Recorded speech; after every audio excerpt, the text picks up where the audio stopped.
0, 1. Let's get started. Happy New Year and welcome to Gruska Cetrina. Today we have with us Akshay Gupta. He used to be the CEO of Scauto that was acquired by Spini. And now he's a professional racing driver for the last 2 years. We met in October 2024 while he was racing in the NLS Championship. And yes, his life is an inspiration for all of us in terms of passion, dedication, resilience, and success. Agnieszka Wlodarczyk is also joining us today to delve deeper into the mindset of a high-performance individual like Akshay. Agnieszka is a professional coach and mentor, founder of the Agnieszka Wlodarczyk In Harmony coaching business.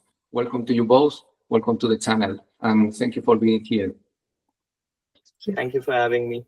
Pleasure being on the show. Okay. My pleasure as well. Thank you. Yes, I would like to start, Akshay, with a small extract from your LinkedIn profile. You posted recently, "What a year in racing, 2 race wins, 2 podiums, 2 broken ribs, 2 hand surgeries, 2 mechanical failures, vice champion in class.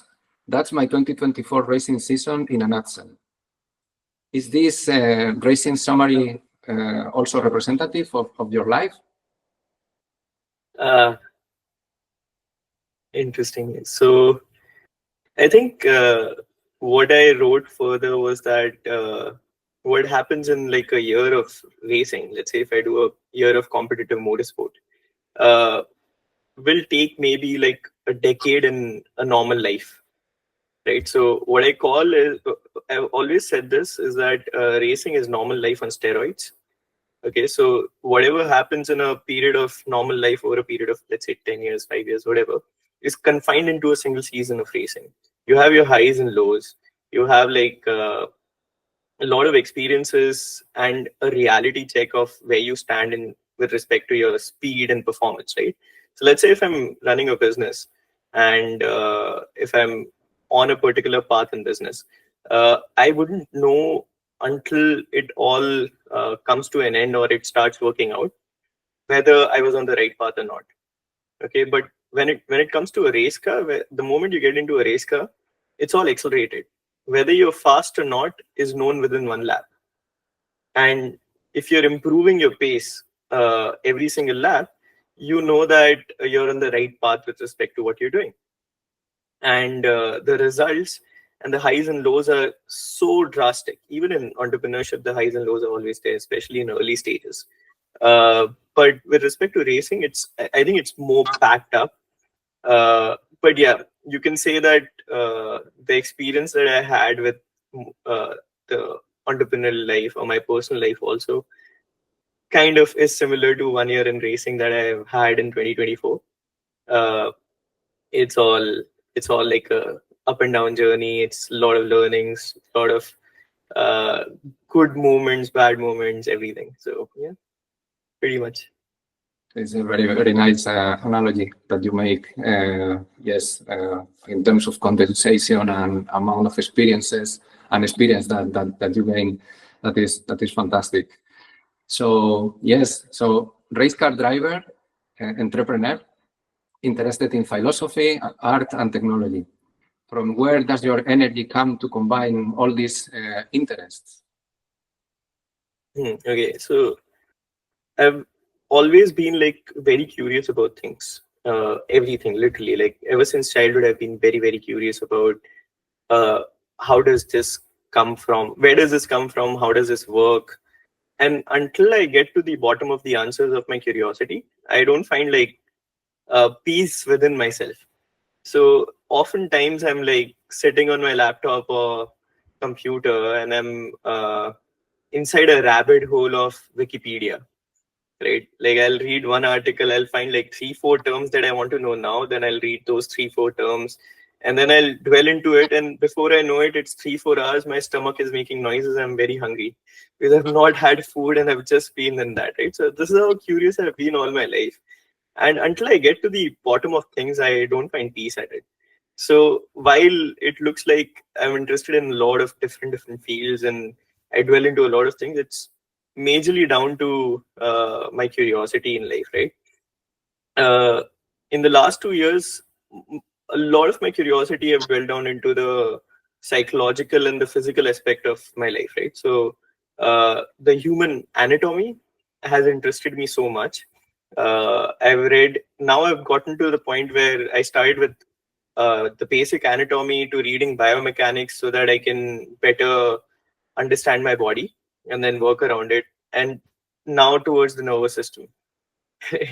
So it's like it's a constant journey, and I just enjoy it so much that it does not feel like work to me. This is what is fun to me. That's great. This is I have heard about this curiosity fact in many business entrepreneurs like you, and I think this is a key part of life to stay hungry and to stay curious, and that is really interesting takeaway. I think definitely. There's this nice quote on these lines, which is like, I don't know if it's a secret, but it said that the secret to life is to have regained the innocence of a child at play. Yes. Right? Like the essence of life or the secret of life is that you have regained the innocence of a child at play. So one of the major goals behind after selling my company was that I want to do things which are a lot of fun to me. I want to explore all the things that I find a lot of joy in. And in that lies a lot of interesting work things also. So with respect to work also, I focus on things which are only fun to me. Like I'm helping a bunch of my friends sell their companies, do an IPO of their companies, right? Because it's just deal making and then strategic decision making, or just driving an organization in a particular direction is a lot of fun to me. So just exploring my curiosities and having fun. Sounds really cool. Yes, to have fun. We often forget about it. I think, and it's it's a very important part of us. I totally agree with you. Now that we talk about childhood and fun, can you tell us a little bit about your early days from your go-kart at the age of two? Sorry. To the talent programs like Force India or Toyota in motorsport. And let's remind a little bit to the audience that Force India is the seat of the actual Aston Martin Formula One team. So we are talking here big names and a big business as well. So quite an odd journey, because most kids in motorsport that I come across have had their one of the parent figure who's been in the field of racing cars, right? For me, it wasn't so. I was playing with toy cars all my life, like since childhood. Okay, and my father saw that love for cars, and one day he was on a trip, and then he decided that he wants to bring back a go-kart for me. From that trip, he found it somewhere on some shop, and he's like, well, I'll take it for my son. And he brought back the kart, and literally almost 70% of my day was spent riding it around, like driving it around. I say riding it because it didn't have an engine back then. And I used to live in Rajasthan, western part of India again, but northwest, where there were a lot of hills around my house. Okay, so some mountain ranges. So what I used to do is just drive up with that cart to the top of the mountain and then push it and then sit in it and then drive it downhill. And that's how. So I've always loved cars, but the moment I experienced speed, I got addicted to speed. Right, and when I grew up, I realized that I was watching TV, and then I realized there's a career called race car driver. Right, and since that point onwards, that is all I wanted to do. Like, I just had this feeling inside of me that this is all I want in life. Racing cars is all I want. If I can somehow manage to race cars for the rest of my life, that will be the coolest thing I can do in life. Right? And I just as a curious kid again, started exploring how to get into motorsport, how to start racing. And I come from humble backgrounds. My father's in the banking industry. And frankly, he couldn't afford motorsport as a career for me. And it is the most expensive sport in the world. But I was very lucky with the fact that there were so many competitions which were around at the time when I started dwelling into motorsport. Okay, so what the one from a billion competition which came in, which was Force India's driver selection program. I was only there in the first couple of rounds. Let me clarify that. Okay, it had like national finals. I was there in the wildcard round because I was above the age for the normal category, and then they had a wildcard round for a age category which was above that, right? And I was there as a part of it. Before that, I was karting on my local karting track a lot, and participated in a few races here and there, but nothing major. It was only after I participated in the one from a billion competition, the talent hunt that they had, that I realized that I had the talent to do this as well, and I should pursue it very seriously. Okay, and from that point onwards, I started looking at motorsport a lot more seriously than I was as a kid out of curiosity. Right, and then the Toyota Championship came up in India, and Toyota did a brilliant thing. I speak of motorsport as the most expensive sport in the world. Toyota made it absolutely free for us if we were selected. Okay, so close to 3,000 drivers in India went for the selections. They started with go-kart selections, and then they had like national finals where they had like race cars that they put us in. They put us through fitness tests and whatnot, right? And they selected 26 drivers at the end of it. And we participated in the national championship for 2 years post that. And it was entirely funded by Toyota for all the drivers. And that's unheard of, right? It was such a huge boost. They brought in Japanese drivers from Toyota Racing Development to train us at that time. This is back in 2012, 2013. They also had a lot of mental coaching for us, a lot of physical fitness coaching for us, everything for all the drivers in the national championship. The racing had live TV coverage, and it was a great boost for Indian motorsport. And that's where I got into racing. Post that, I had a stint with Nissan where they had another really great driver selection program, which is now a movie called Gran Turismo on Netflix. Right, so I went through the entire Nissan GT Academy program, not once, but I was selected twice for it. And the second year, we had like 10,000 participants who had applied, and they'd selected over a course of 6 months through various driver selections and knockout rounds. They'd selected one driver to represent the country from each country, and I was that one driver from India. And there were like 4 other nations competing in the Asian finale. And there was like Thailand, Philippines, Japan, Indonesia. Okay, and this is the Asian finale that was happening. The winner of it all would end up winning $1 million contract with Nissan. When I did this was the last year Nissan ever held the GT Academy. It never came back. The entire program was shut down after that. So actually, if you look at it, no one from a competition won the $1 million contract. It never happened, but that was again a huge boost. I was then coached by ex-Formula 1 driver from India called Karan Chandok. Right? He was a mentor and coach at that point from Nissan. And that was a great experience. So it's been quite a journey. And after that point, I'd won like a scholarship with the national championship with MRF. MRF is a tire supplier in India. So they'd given a scholarship, which was almost 50% off on the Formula 1600 cars, which were the fastest national championship cars in India, right? Fastest racing cars in India at that point. And I was trying to put together the budget for the rest of the budget apart from the scholarship, and I could not. And then I realized that how hard it is to put together money for motorsport if you want to do it yourself, without any backing from family. And at that point, I decided to make my own money and then get back into motorsport as a career again, right? Which happened over the period of the next 6 years. And so here I'm racing again with my own money. They say that motorsport is a great place if you want to be a millionaire from a billionaire.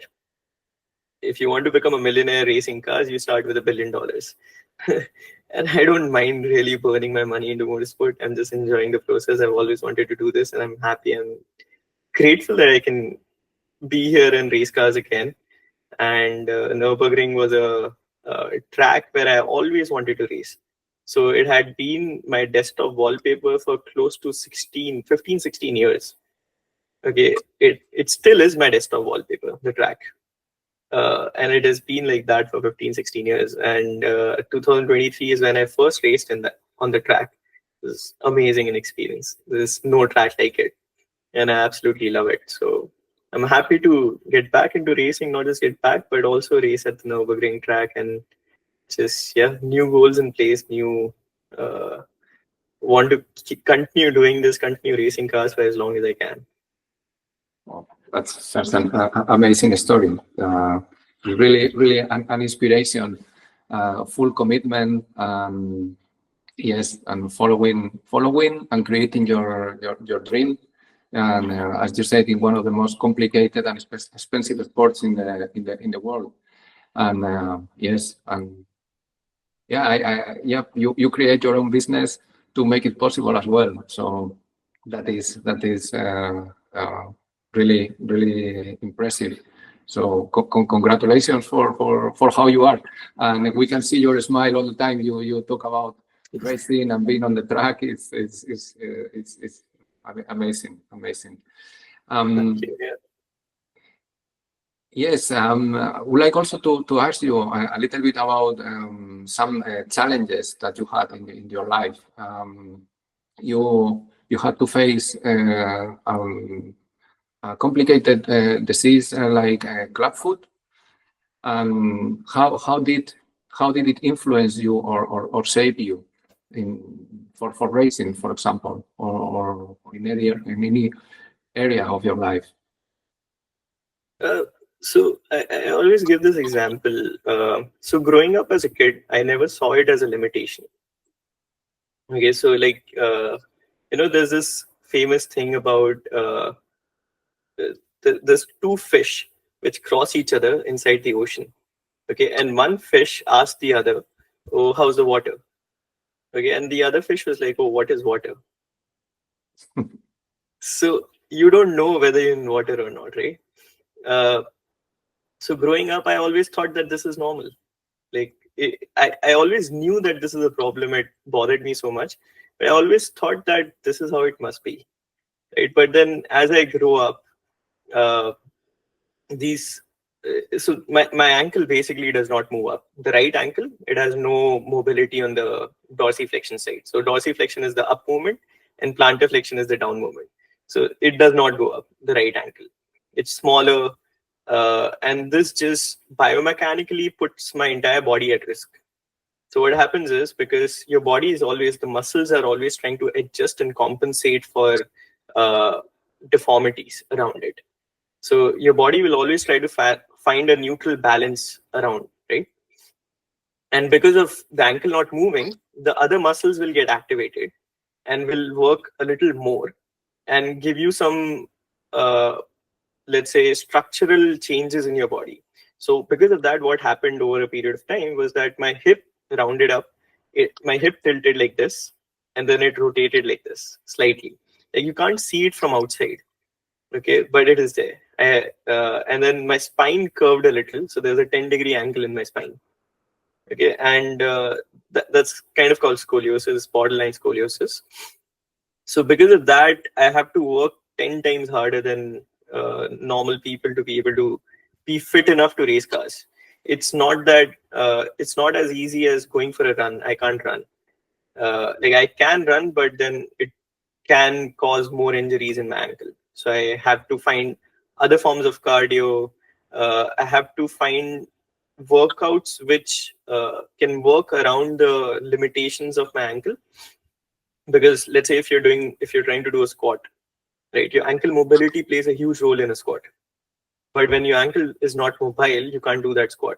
So the range of motion is limited. So I have to find variations to it, right? So every single workout is slightly more difficult, and it's like some amount of chronic pain that I've lived with all my life.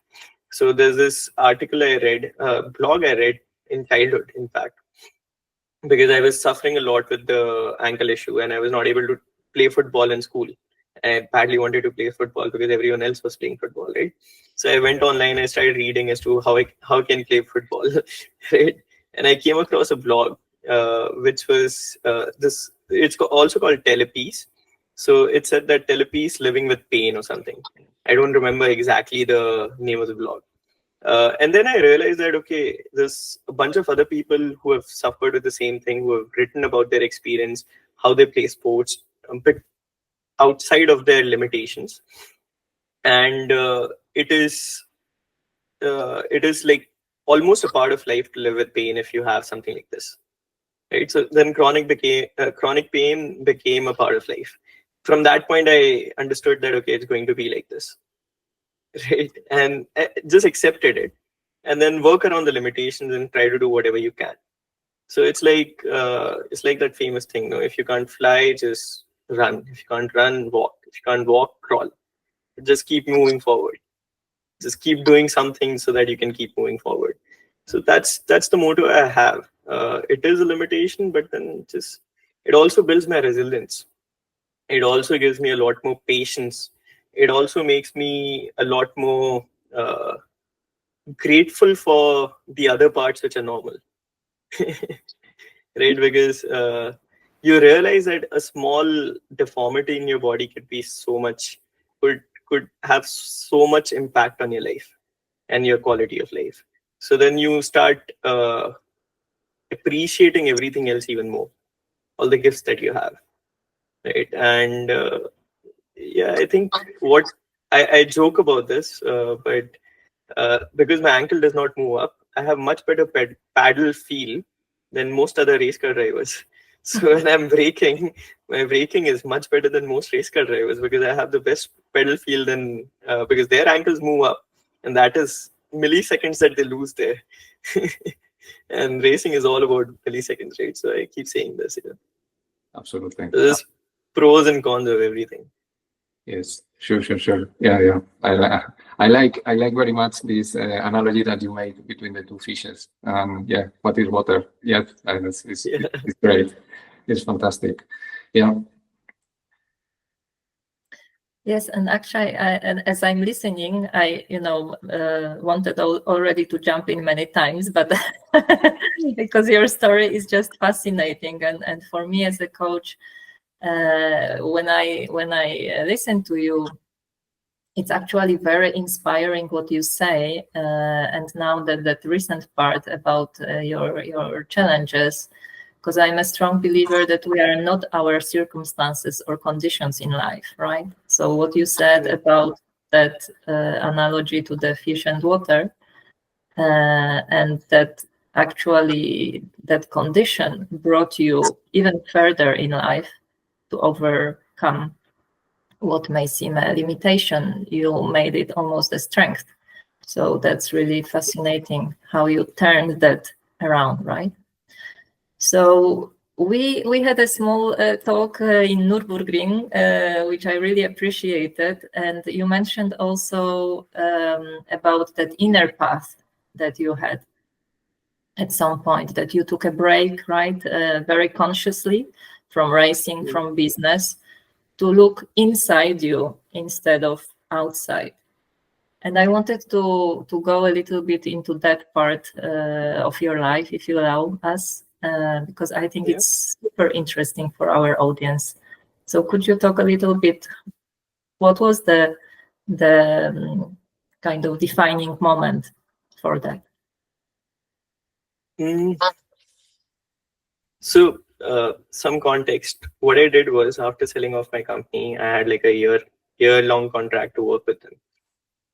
Once that was over, I decided I did not want to work at all.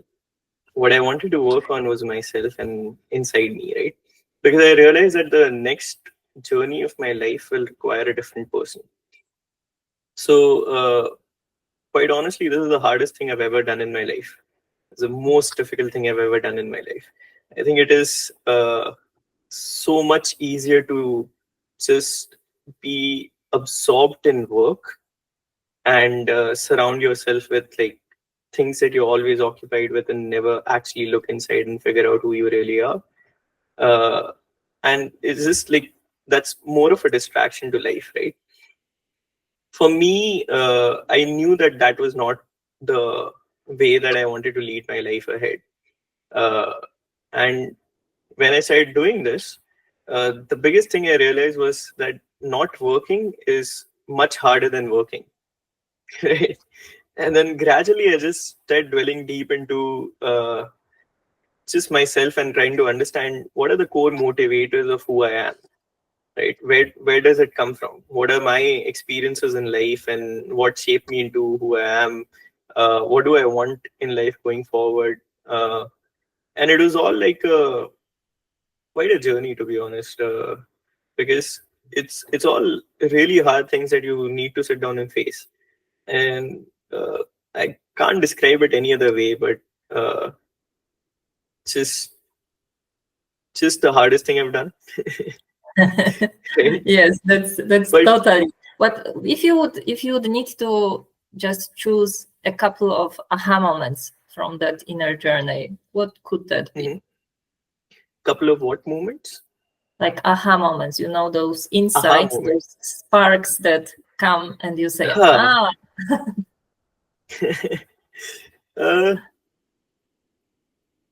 I think love is a better motivator than ego was one big realization that I had. I think a lot of us have these large egos with which we drive ourselves because we're trying to protect the self-image that we have, which is the self-image that we have built for ourselves. And during the deconstruction of myself that I was doing, that self-image started breaking down. Okay, and in that process, you also lose a lot of your confidence. But what is the basis of your confidence? Your basis of your confidence has always been the self-image that you believe that you were, but it could be a false self-image, right? That you've created for yourself, right? And it works. It works beautifully. That is also one way to live life. But I knew that I did not want to lead that way, right? And when you deconstruct that, to build a new self-image with a lot of self-awareness is very, very hard. So what I struggle with right now, and it's a work in progress, is how to find the same amount of motivation to be able to build another large company. Because it takes a lot of motivation and some level of craziness to be able to build a large company. And I know I want to build it, but I can't find the same motivation to be able to do it. A lot of those motivations were coping mechanisms, right? You're just trying to distract yourself from the things that you do not want to look at, and then you focus yourself more on work. So right now I sit at a place where, there's this quote from Santayana. He said that fanatic is someone who redoubles the effort whilst losing sight of the purpose. Right? So and what I'm does it trying mean to for figure you? out. I'm trying to figure out a way to just redouble the effort, because I know the next phase of my life will require a much more focused person, a much more hardworking person, something much bigger than what I've built in my life in the past. And I do have to redouble the effort for that. And the motivation for that is no longer there. One of the biggest motivators for building my company previously was to earn enough money so that I can race cars again.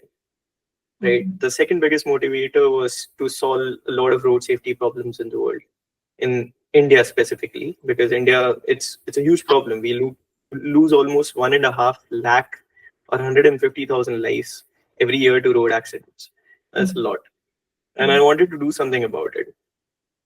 So earning money, gaining financial freedom, solving the problems in the world, these are the motivators, right? Some of the motivators. I also love what I did around building technology, working on cars, just building things in general, which is still there. But it has not been enough to, just try me as much as I would like to. And I'm yet to figure it out, but I'm almost certain I will. And figure out a way to, just double down on the next set of life journey or the business that I want to build. Yeah. So yeah, I think that's been the journey inside majorly. I love, this famous by now quote that what brought you here will not take you there. And I feel that you are in that space of searching also of that higher purpose, the motivation that would guide you in that taking you there where you want to be, right? So you also had that break taken very consciously. It feels like you slow down to accelerate. So, in that fast pace that you are now back to racing, how do you find that time for reflection? It's always been a part of me, self-reflection or just reflection in general. Like, I always have to sit down and clear up my mind and put everything in place. Even while I was building my business and racing cars simultaneously, I've always had this thing about taking out the time to be able to sit down and then structure everything in place. Unless I do that, I don't find the peace. And it's a need more than anything else. I have to do it, and I always keep trying to find the time to do it. It bothers me otherwise, right? So what I realized while racing cars again was all the good habits that I have in life are built out of racing cars. Now that I'm racing cars again, I've set a big goal for myself, which is to win the overall championship in the NLS in 2025. And for me to be able to do it, I'll need to have extreme amount of focus inside the race car. I'll need to have the fitness levels. I'll need to have the discipline and the hardworking tendency that I've had earlier. And those are the exact same things that will help me in my entrepreneurial career. Right? So it's so parallel. Like, it's success in any field requires you to be a certain way. And sports, it just amplifies.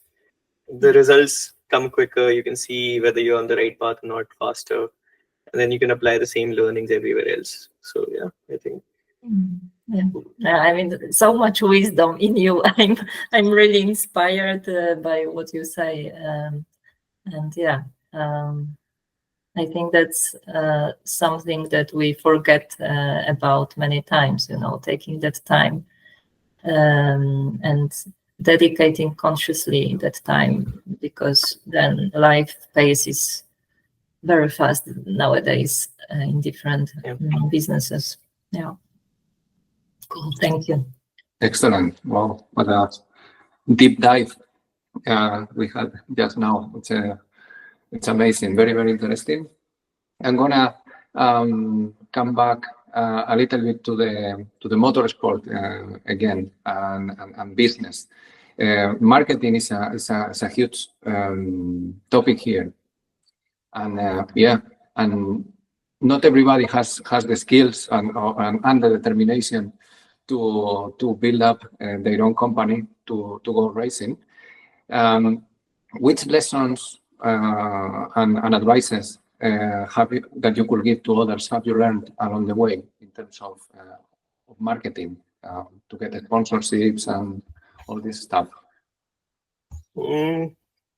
This is quite interesting because frankly, I've not had a lot of sponsors that I've worked around with, right? So it is. I would like to give this information out with a bit of disclaimer that personally have not worked a lot with my sponsors and had sponsors in place, right, that I'd gained myself. But my biggest learning in marketing is that, let's say, with respect to racing, and this comes from the world of business again, is that motorsport is such a great tool for networking and for building rapport with your customers. When, let's say, if you have a B2B brand, right, and the experience of motorsport, being there inside the pit lane, you guys have seen it, right? You were there at the racetrack. You've seen up close how motorsport is. When you go inside for a taxi lap with a race car driver, when you see how the team is functioning in sync in whatever organized chaos that is existing around you, it is quite an experience. And that's a very good networking tool to have for any sponsor, any brand. And not just networking tool, but an experiential marketing tool that you have for sponsors and brands. And then your race car is a running billboard. A winning car is always on the front pages in most of the magazines. It's always giving you a lot more coverage. So honestly, I've come across so many brands just through racing, watching Formula One, watching other forms of motorsport, that I've always wondered what this brand is. I Google, I end up liking the brand, I end up buying products, right? And that's a basic form of marketing. But that alone is never giving you the returns that you need for the expensive world of motorsport. So when you're branding through motorsport, it's very expensive. Your sponsorship will be very expensive. So as a race car driver, you have to go above and beyond and add value to the brand beyond just a moving billboard. And that comes through various connections you can bring. You can do various activation, experiential marketing events and whatnot, right? You can have the race car travel to their office. You can bring the employees as an employee activation program or a reward program to the races, give them taxi experiences. It is a lot more than just advertising on the race car. There's so many things that you can look at which add so much more value to a particular company beyond the billboard, the moving billboard, right? And that's what I believe that most race car drivers miss to tap on. There are very few who I've seen who do it really well, and they are the ones who are able to keep competing at a higher level of motorsport with really good brands and keep giving their brands good returns. See, in most of the world of business, it's all about capital allocation. And if someone is trusting with you with some capital that they are giving you, and if you can return a higher ROI to them, let's say they give you 100,000 euros, and you give them 150,000 euros worth of benefits in marketing, in activations, in experiences, whatnot, right? They'll always come back to you. The ROI is good enough, they'll always come back to you. And it's as simple as that. So you have to figure out how, once you have a sponsor in place, you have to figure out how you can generate the maximum amount of returns for them as a race car driver, as a team as a whole. And once you start doing it, people will keep coming back to you. When I run a business, I've raised 3 rounds of funding in my last business, and all the investors have gotten really good returns. So they keep asking me, when are you building the next company? Because the more returns I can build for them, I can give them, the more they want to invest in me. And the last time, let's say they invested X amount of money, this time they'll be more interested in giving me 3 or 4 times of that money, because I gave them good returns, right? So that's how the world of business works. And you just have to keep generating more and more returns for your sponsors. That's it. Absolutely. That sounds like a formula. It's a lot easier said than done. Yes, actually, I'm curious also because well, you chose really demanding passion and business profession, right? So during that journey, during that path, do you have, or maybe did you have some mentors, coaches, people who inspire you? Could you share a little bit on that? Sadly, I've not had a mentor. I've always wanted a mentor in life, who I can go up to, speak to, and run through brainstorm on various problems that I'm facing, and then maybe look for some answers together, or maybe look for the experiences they have had, and they could advise me on where I could point towards, or what could make me reach there faster, something like that, right? I've not had an in-person mentor as such. One of my investors is a really good mentor of mine in the world of ethics. So when you're running a business, ethics are very important. And what happens is you always have a moral dilemma somewhere. Okay, and I used to go to him and be like, okay, this is a moral dilemma I have.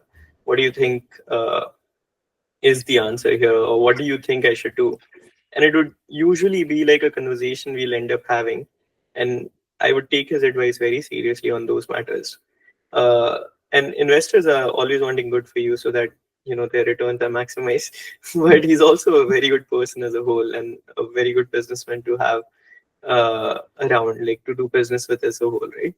So I always trusted his opinion on the matters of ethics. But beyond that, I've always looked at the library and the internet. Right, that's where my mentors come from. So I really love a few great minds that sadly I don't have access to their minds right now. I can't speak to them in person, but I have access to their books and interviews and whatnot. So these are people like Jordan Peterson, Naval Ravikant, Charlie Munger, who's sadly no longer there. Then I really love listening to Alain de Botton, who's like a Swiss philosopher. He's a modern day philosopher. So all these people and a bunch of others. I have this section in my Notion page called Knowledge Sources. And in that knowledge sources, there are like 4 sources. One is great minds, right? And there's a list of great minds that I like listening to. So that's been the major source of mentorship for me, honestly. Sounds good. Yeah. Amazing. Yes, you were saying that you were talking about the ability of motorsport for networking, and what we are having here now is based on pure networking. When we were to Nürburgring, we had the chance to meet you, and as I often hear from Mala,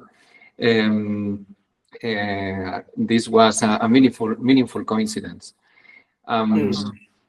It was great to see how the team of Daniel, Team Mertens Motorsport, was working with all of you.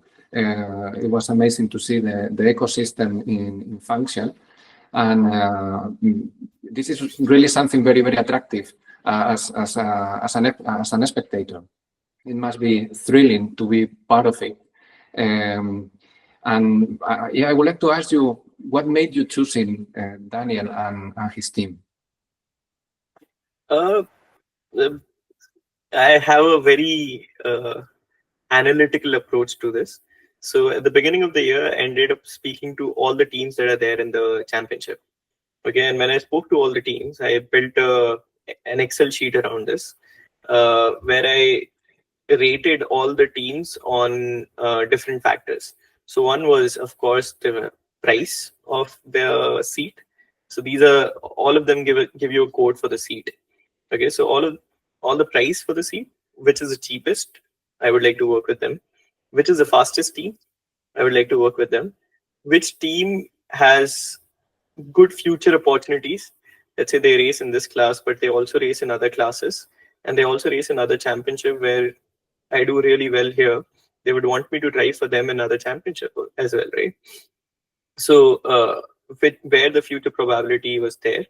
And overall, there's like always in most of my Excel sheets, which are like this, I have this section called how much do I like the person, right? And it's a lot of instinct that you go with.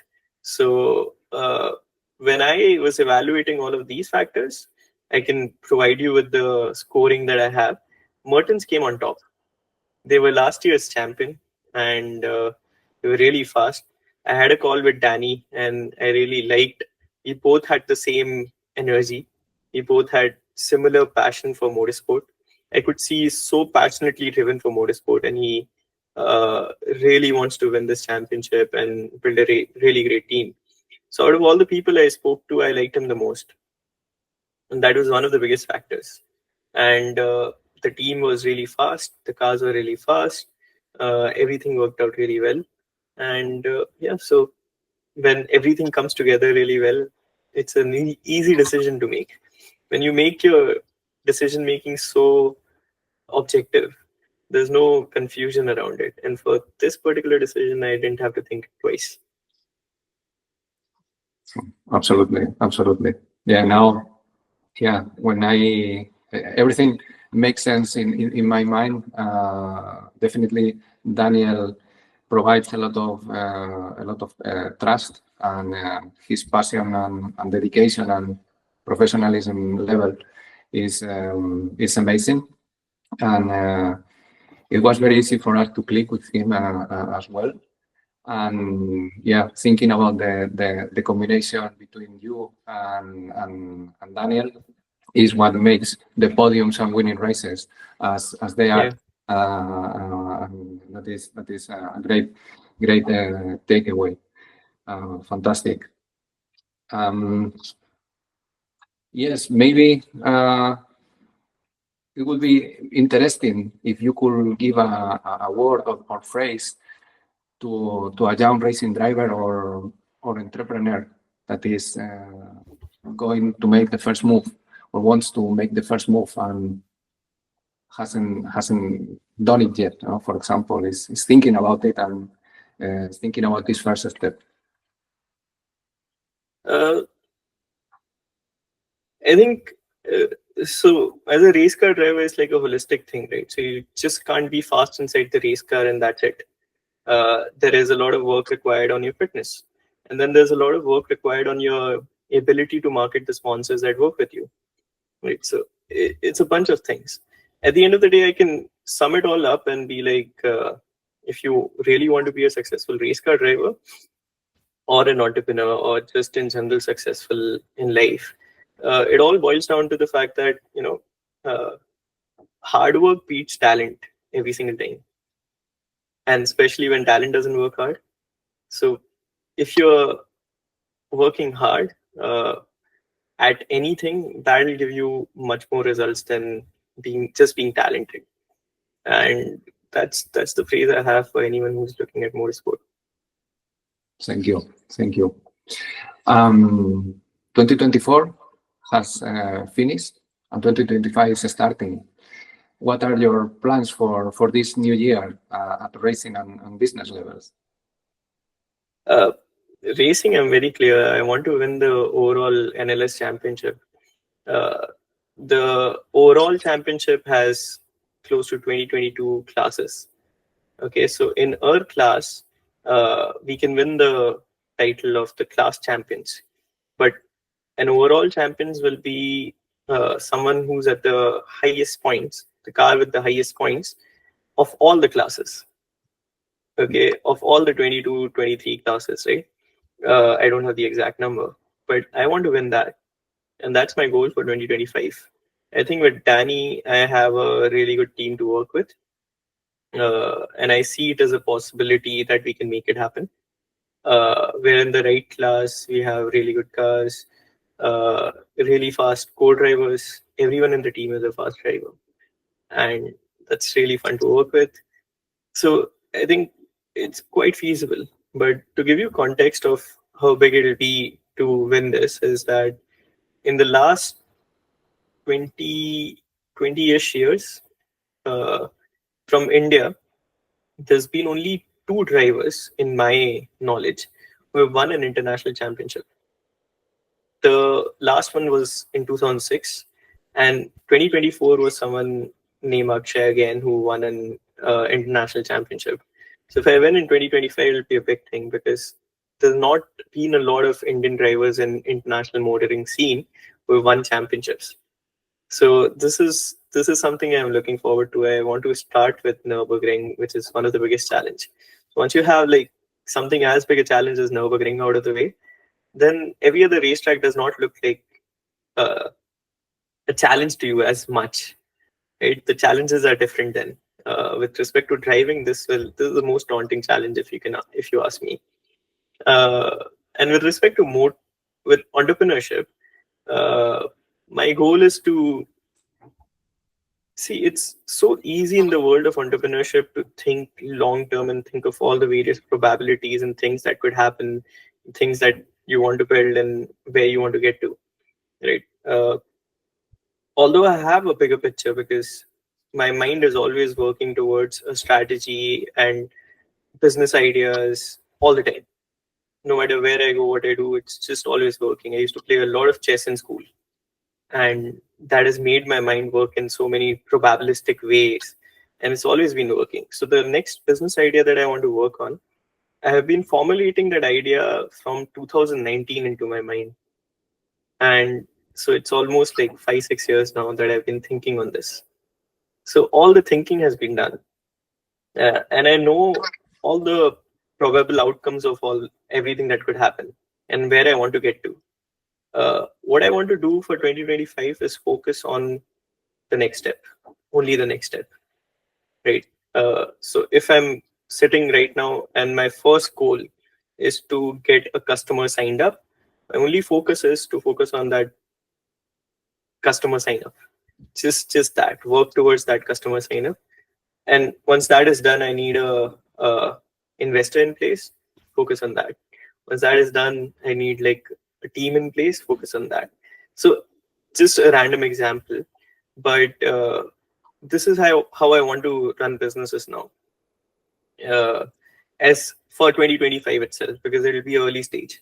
Once it gets into 2026 and 2027, I know that there'll be lot more focus areas. There'll be so many places that will require my parallel focus at any given point. And I would like to work on the most pressing issue in the company at that particular time and delegate the rest. But yeah, that's the goal. I don't want to chase any valuation. I don't want to chase any revenue goals. I just want to have very clear vision of what I want to be as a company and what is the next step which will get me there.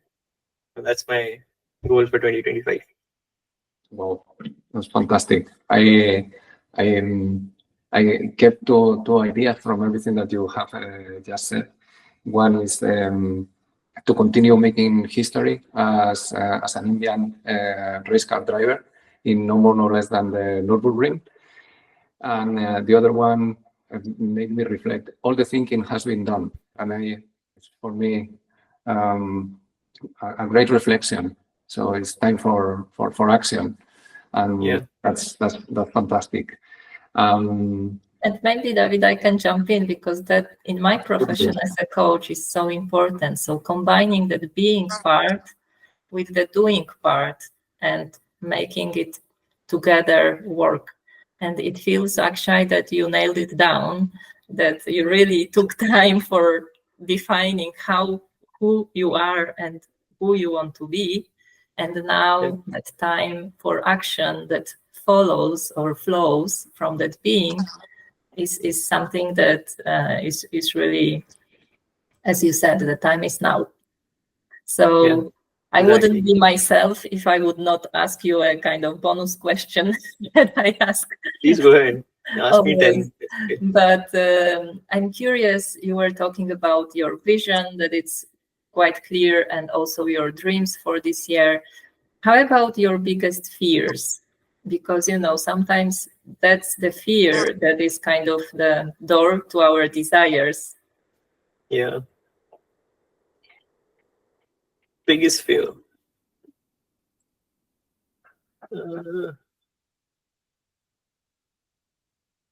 I think the biggest fear that I have is unfulfilled potential.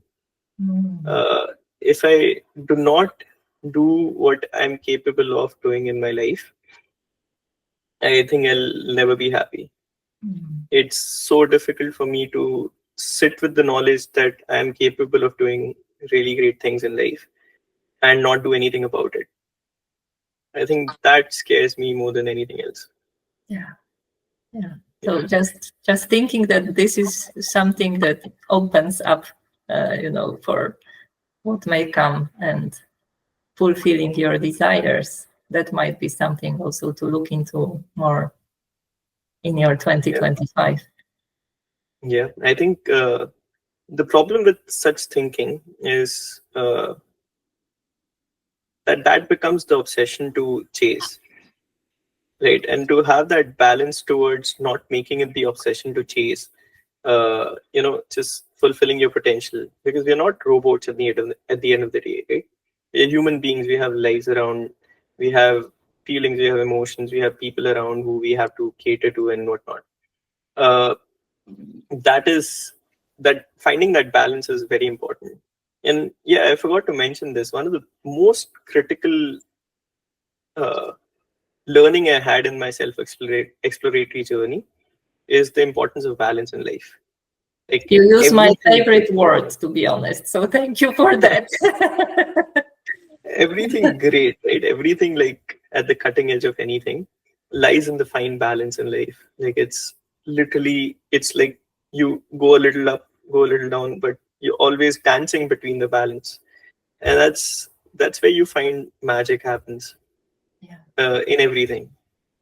Totally. And it's, when you were saying about that passion, I can relate to that as well, because when your passion is also your profession, it's so easy to lose yourself in all that, right? Yeah. Mm. Exactly. And it's so important to consciously keep it in check. Yeah. There's this quote that I read, which was one of the biggest reasons I wanted to work on myself also, is the desire to save the world is almost always a false front for the desire to rule it. And we all have that. We all have those things inside of us. So it's so important to be conscious of it and to be knowing where the desire that you have to do anything in life comes from, if you're capable of doing something big in life.